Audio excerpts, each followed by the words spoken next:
So you have your patient go into the corner. You can do it in a door frame as well, but then you start getting your arms way out wide.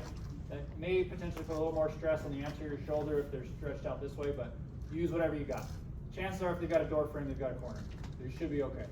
If you put them in a corner, they put their arms down, elbows to their side, and they step into the corner. So go ahead and do that for me.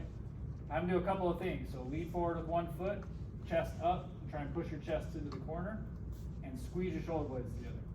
So as I do that, now I'm opening this up. That's going to get pec minor. It's going to get a little bit of pec major too. But if I really want to target where they're restricted the most, then I have them slide their arms up the corner of the walls until they feel where they're most restricted, and that's where they're going to stretch. And they may find 2 or 3 spots where, oh yeah, I really feel that. Great, that's where you're going to stretch at. But I give them the same guidance. Put your hands in there, lean into the wall, squeeze your shoulder blades together. Sometimes, especially for those really rounded folks, squeezing the shoulders together is enough to get a stretch out of them. But then if they push their chest a little bit more into the corner, that's just going to increase the stretch. And then if you do that, so yeah, squeeze real tight, and then you can start to bring your arms up, and you're going to feel where you're really limited. Some people go all the way up, no problem. Some people are going to feel it down here, closer to the kind of more pec minor fibers. That's fine. Just go where they feel like they're getting the best stretch and maintaining that upright target posture. Okay? Can I do it on your stomach?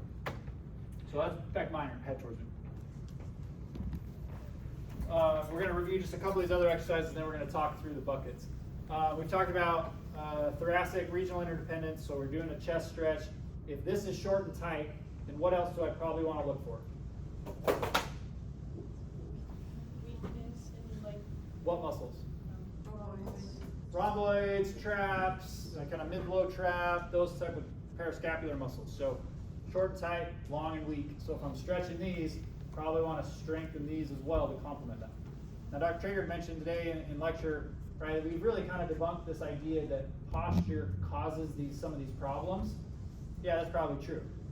But unfortunately, when stuff like that comes out, then the gut reaction is, well, then posture doesn't matter at all.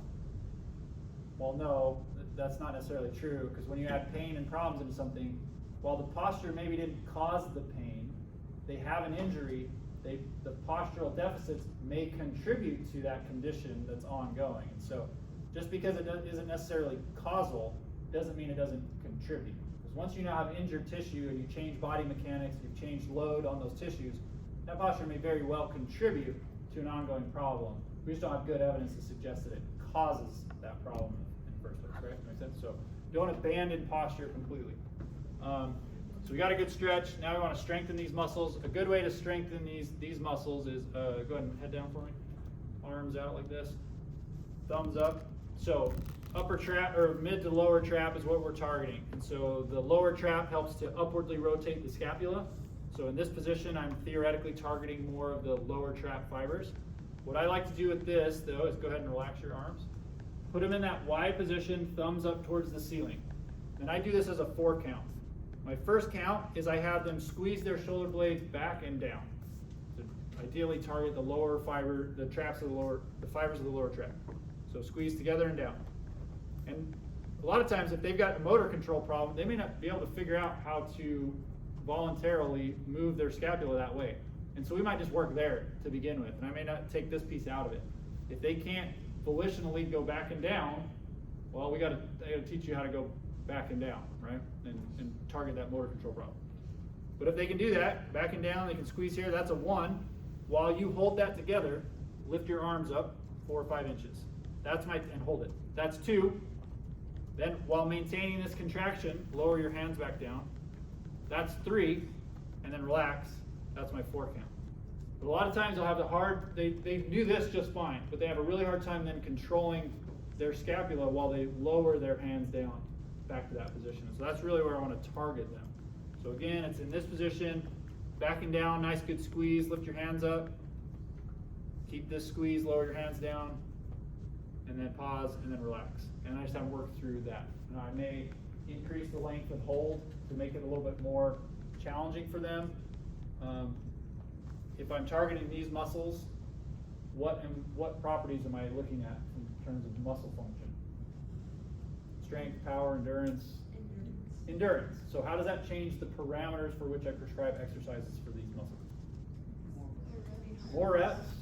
So what kind of range, what rep range am I looking for? Yeah, 12 to 15, 8 to 15, somewhere in that higher rep range. But what's the most important part about my rep range? Just do 15 reps are good? Do I need to give them more information about those 15 reps? How do they know 15 reps was enough? Maybe they could have done 50 reps. So if they could have done 50 and I only gave them 15, is it going to be helpful? Probably not. Based off their 1 rep max of the exercise. Well, I wouldn't go off their 1 rep max because that's more strength. You can calculate a 15 rep max based off of 1 rep max calculations, but you're probably not going to know what my 1 rep max is for my lower trap, right? So 15 rep max is the maximum amount of repetitions I can do with the weight of my arms 15 times correctly, right? So 15 repetitions without form fatigue, without compensation, is my 15 rep max. So if I start to see form break down around at 16 reps, 15 reps is my rep max, right? So for these types of muscles where I don't have a good solid 1 rep max, I'm going to do it based off of form fatigue and compensation. It might be 9 or 10 reps, and then they start to cheat, they start to compensate, they're shaking, they're struggling, they're going into thoracic extension to try and compensate for it, right?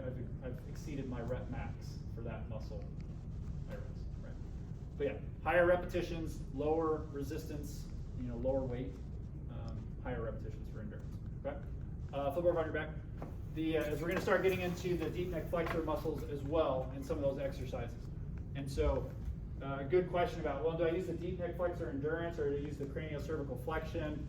The deep neck flexor exercise is primarily for endurance of those deep neck flexions. How long can I hold my chin tuck cervical flexion position for? And in my exam, I should have found an impairment in that because I assessed it. I know how long they can hold it for. And if it's less than about 30 something seconds, it's probably impaired. And so that may be where I start off with. But the craniocervical flexion test comes into play when, if they just don't have the motor control to do the motion correctly, I need to work on that first and then start to work on the endurance abilities. If I just throw endurance on them but they don't have good motor control to just volitionally turn those muscles on and control them, then the endurance isn't going to be super helpful because they just don't know how to use them.